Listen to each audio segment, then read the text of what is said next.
10 now, we have the musical roads. Dotted around the world are roads that play music when you drive over them. Some of the best examples of these are in Japan, where engineers have dug grooves into the roads that create different notes depending on how deep those grooves are. This one you're about to see is from a road near Mount Fuji.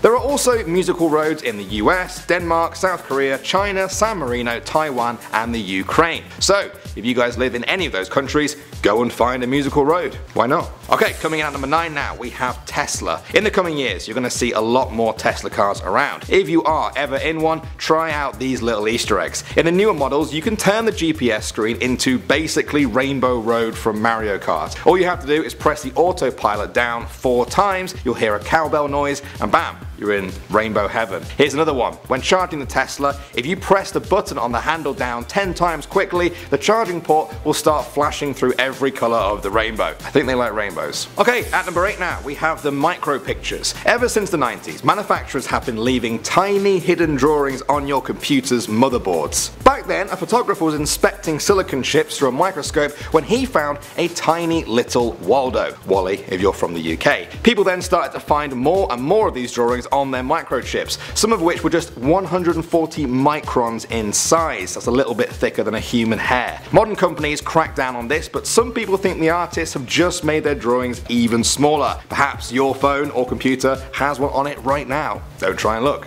Alright, next up at number 7 now, we have the oscilloscope. I don't wish any of you guys a visit to the hospital, but if you ever do have to go, you may see one of these machines, an oscilloscope. It's a thing that basically monitors your pulse and makes that beeping sound. Well, a lot of them have hidden games on them. By pressing the right combination of buttons, you can get games like Asteroid, Centipedes and even Tetris. One of them even lets you play the latest Assassin's Creed game. Okay, that last one might have been a little bit of a lie, but hey, the other ones are still pretty cool. Next up at number 6 now, guys, we have Burping the Bayou. If you're ever in Houston, Texas, or if you live there, take a trip over to Preston Bridge. You'll find a button. The button will have no label and no sign, so what is that button for? Well, if you press it, a few moments later a big bubble will rise and burst out of the river bayou below. Apparently it's an art installation and knowledge of it has just spread by word of mouth. So if you've ever wanted to make a river burp but just couldn't find the right button, now's your chance.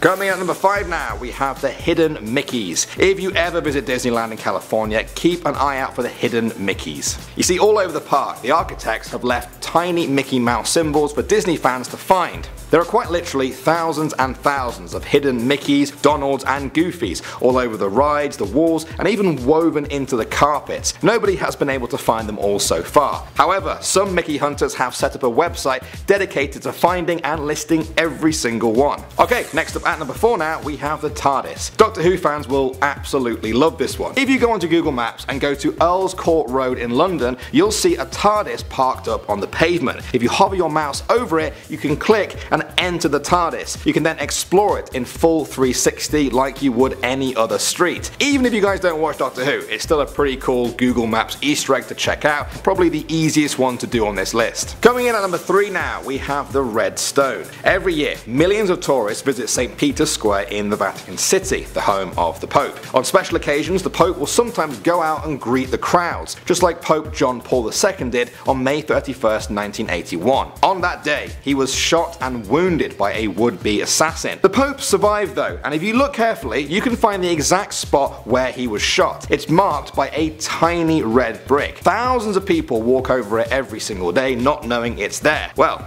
now you guys do. So if you ever do visit the Vatican, make sure you keep an eye out for this historic Easter egg. Alright, next up at number 2 we have Microsoft Excel. A lot of you guys have to use this program at school, and that's because a lot of jobs out there require you to have some sort of basic knowledge of it. How to make spreadsheets and tables and pie charts, yeah, it's all pretty tedious stuff. But hey, did you know that it contains a hidden game? Well, Excel 2000 does at least. If you do a complicated set of button presses and clicks, Excel will suddenly turn into a racing game. You can shoot guns, spill oil, and even turn on the car's lights when it gets dark. So next time you guys are at school using an old version of Excel, see if there's a hidden game inside. I'm sure your teachers will be totally fine with that. And finally at number 1 now we have the birds. This one's crazy, but I'm just going to throw it in, and it comes from user 122 on metafilter.com. They said, if you spot a blackbird, mimic their noises while staring at them head tilted. For whatever reason, staring directly will only scare them.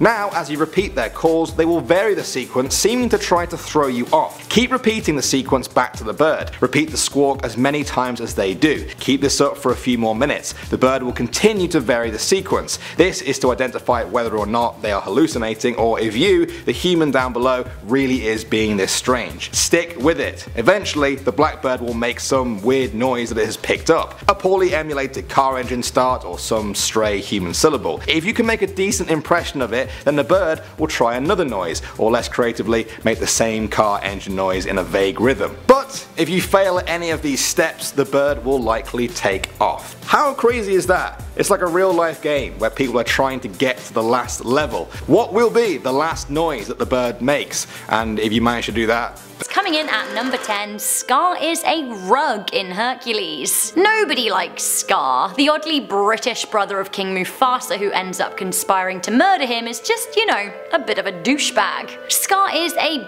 bad lion. I categorically don't agree with hunting animals, and I find decorating with death a bit morbid, but it happens, and some people have, say, moose heads on plaques on their wall, or polar bears or lions turned into rugs. Anyway, in The Lion King, sassy old Zazu says that Scar would make a very handsome rug, and, well, it seems he did. At the end of Hercules' Zero to Hero sing-song, he dances with a lion pelt, which he then throws on the ground in style of a rug. Have a little look. Looks a lot like Scar, doesn't it? Dead, skinned Scar. Honestly, maybe in this lion's case, he got what was coming. Coming in at number 9, we have Clayton's corpse in Tarzan. I knew that Clayton died in Tarzan, but I never realised that his dead body flashed before my young eyes. So Tarzan and Clayton fight, but unfortunately for Clayton, he takes a few wrong moves and ends up falling into vines. A long drop and a scream was enough for me to realise that someone had died in Disney, although realistically I guess something could have saved him. But no, Disney makes it super clear without any of us realising. If you look what happens when lightning flashes, you can see him hanging. Creepy and really scary. Coming into number 8, we have swastikas on Pongo's back. The late Walt Disney has regularly been accused of being an anti-Semite. He created a dubious and tone-deaf cartoon of Donald Duck dressed as Hitler reading Mein Kampf. He also hosted popular Third Reich Nazi film director Leni Riefenstahl in his studios. If all of that didn't happen, then maybe I would consider this more of a coincidence, but have a look at Pongo's spots on his back from this frame in 1961's 101 Dalmatians. Weird, right? Honestly, I think this maybe is more of an awkward coincidence than an Easter egg, but a lot of people do think that perhaps one of the animators at Disney had something to do with it. Was it a signal? Coming into number 7, we have full frontal nudity in Who Framed Roger Rabbit. Adults might not find this so scary, but this is definitely worrying and inappropriate for a Disney film. There is straight up full frontal nudity in Who Framed Roger Rabbit. To be fair, the character of Jessica Rabbit is pretty not okay for kids anyway, what with her Daily Mail headline inducing skin tight dress and thigh high slash. But it seems that Disney animators added one more minor detail. She's going commando, and we find out in one frame. There she is. As she is in a car accident and thrown out of a car and tossed in the air, we see her legs akimbo. Honestly, I do get it though, you can't get smooth lines in a dress like that with underpants on. Coming in at number 6, we have the lemon party in Cars 2. I'm sorry, but what the lemon is going on here, Disney? If you haven't heard of the phrase lemon party, you must have missed out on our Things You Shouldn't Google series. Lemon party is most certainly a thing you shouldn't Google, and it is also one of those Reddit bro chat fist bump gross things that lads in their late 20s and early 30s like to discuss over sips of bottled beer in their San Francisco design studios. Too descriptive? Sure. Anyway, some cheeky animators made a reference to it in Disney's Cars 2. If you know what it was, you would know that actually referencing it isn't okay. It is so obvious that it's a lemon party too. There are an abundance of lemons and party hats, and it makes no sense in context of the story. I have never noticed this, but I'm pretty scared at number 5. We have Snow White getting groped by a handsy forest. As Snow White encounters the huntsman, she runs away into the woods, far into the forest. forest. As a kid, I was under no doubt that the woods are a scary place to be, but it turns out I missed out on the fact that actually, they're even scarier than I thought. As she runs for a few seconds, the woods appear to be alive and hell-bent on groping the young princess. Seriously, have a look. The branches have fingers, and creepy, spindly, gropey fingers at that.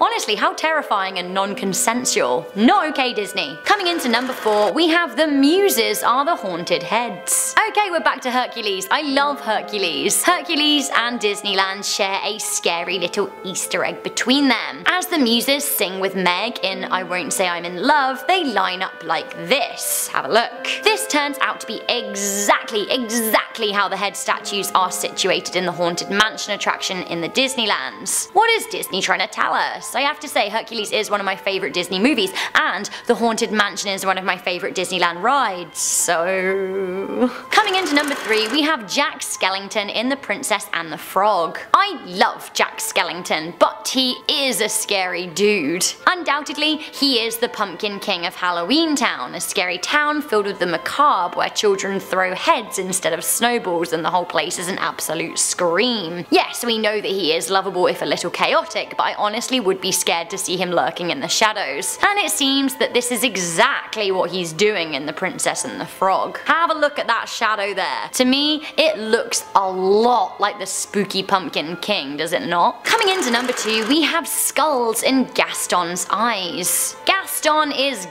gone after his fight with the Beast. He has nobody to blame but himself either. He is the worst from the very beginning. At the end, he breaks into the Beast's home, shoots him, and stabs him. He is not a gracious loser. There is no way that he could have survived the fall from those turrets to the ground, but in any case, if we were amid any confusion, Disney pops in a scary, morbid Easter egg. That's right, for a few terrifying frames, we see skulls in Gaston's piercing blue eyes. What a way to tell the audience that he was doomed. Finally, coming into number 1, we have numerous Shining references in Toy Story. Have you guys ever seen The Shining? It is terrifying, but it is one of Stanley Kubrick's finest works. The story is about a man who goes mad, is haunted by ghosts, and tries to murder his whole family, and there's a whole bathtub thing that I think we'll just save for another day. Scary, sure, but film buffs tend to love Stanley Kubrick, and the Toy Story creators are no exception. The Shining is referenced throughout all of the Toy Story movies pretty heavily. The number 237, for example, the number of the spooky hotel room with the bathtub lady that we're not talking about, comes up all of the time in the movie, and that carpet there is the same carpet from the Overlook Hotel in the horror film. If placing nods to one of the scariest books and films of all time in a children's movie isn't a scary Easter egg, I honestly don't know what is. 10. C-3PO and R2-D2 in Indiana Jones. Indiana Jones was played by Harrison Ford, who is probably most famous for playing Han Solo in Star Wars. So when Steven Spielberg made Indiana Jones, he couldn't help but put in a cheeky Star Wars reference for Harrison and good friend George Lucas in this scene where we briefly catch a glimpse of C-3PO and R2-D2 on the walls of an ancient tomb. It's a really cool Easter egg for fans of both franchises, and if you somehow missed it, then it actually appeared again later on in the movie on another wall, this time complete with an ancient Egyptian Princess Leia. Moving on to number 9, we've got a Harry Potter sex scene. No folks, don't worry, you didn't miss any of the Hogwarts guys getting it on, but there was something hidden in Harry Potter and the Prisoner of Azkaban that wasn't entirely PG. At the end of the movie, during the title credits, we see the magical Marauders map showing the footsteps of people walking around Hogwarts, but wait, what is going on there? Yeah, that looks like the position of a couple who don't want to get caught with their pants down, but it might already be too late by the looks of it. I'll let you guys use your imagination to do all the talking on that one, and let's move swiftly on to our number 8, which is the flux capacitor in the Polar Express. If any of you guys have ever time traveled, you'll know that the flux capacitor from the Back to the Future movies is essential for hopping back and forth in time, but apparently it has other uses too. Check out this scene from the animation sensation The Polar Express, where things are going a bit haywire in the engine room. Did you see that? Let's watch it again. And bam! There's the flux capacitor we all know and love. It might even be a newer model, I think, than the actual Back to the Future ones. Looks kind of shiny. I actually had a big debate before I made this video with one of my friends about whether or not this means the Polar Express can travel in time, and then I realised I'm a grown man debating about whether an animated train can travel in time. So yeah. At number 7, we've got this scene from Predator 2 where Danny Glover is walking through the Predator's mothership when he comes across a room full of skulls that the Predator has killed. Take a look at some of these weird skulls and try not to let the epic music distract you. For any fans of the movie Alien out there, you may well recognise this skull right here as the skull of a xenomorph warrior, the famous alien from the Alien movies. It was originally meant to just be a little light-hearted joke, but it actually became a reality in 2004 when they released Alien vs Predator, the movie where everyone's a winner unless you're a human. At number 6, now it wouldn't be a video about movie Easter eggs if I didn't mention Pixar. They are the masters of this art and love to pack every movie they make with references to other movies in the Pixar universe. The most famous example of this is probably the Pizza Planet truck. It first popped up in Toy Story and has since made an appearance in every single Pixar movie to date except The Incredibles. Here it is in Bug's Life, Toy Story 2, Monsters Inc., Finding Nemo, Cars, Ratatouille, WALL-E, Toy Story 3, Cars 2, Brave, and Monsters University. The fact that we see this Pizza Planet truck in so many of the Pixar movies is actually a main element of the Pixar theory, which states that all the Pixar movies are intricately connected, so check it out if you like that kind of stuff. But we're halfway through now guys at number 5 and we've got E.T. appearing in Star Wars. With so many alien races appearing in the Star Wars movies, it almost seems inevitable that one of them seems a bit too familiar. Case in point, this scene from The Phantom Menace during the debate at the Galactic Senate. Look at these guys here. They look an awful lot like E.T. Well, this isn't some incredible coincidence. As I mentioned earlier in the video, Star Wars creator George Lucas is good friends with Steven Spielberg and clearly dropped in Steven's most famous extraterrestrial as a little best buds Easter egg. If that got you in the mood for more Star Wars facts, then I actually talk about a whole bunch over here in this video, top 10 Star Wars facts you didn't know, so check it out. But for now, we're on to number 4 and we're taking a look at the movie Tron.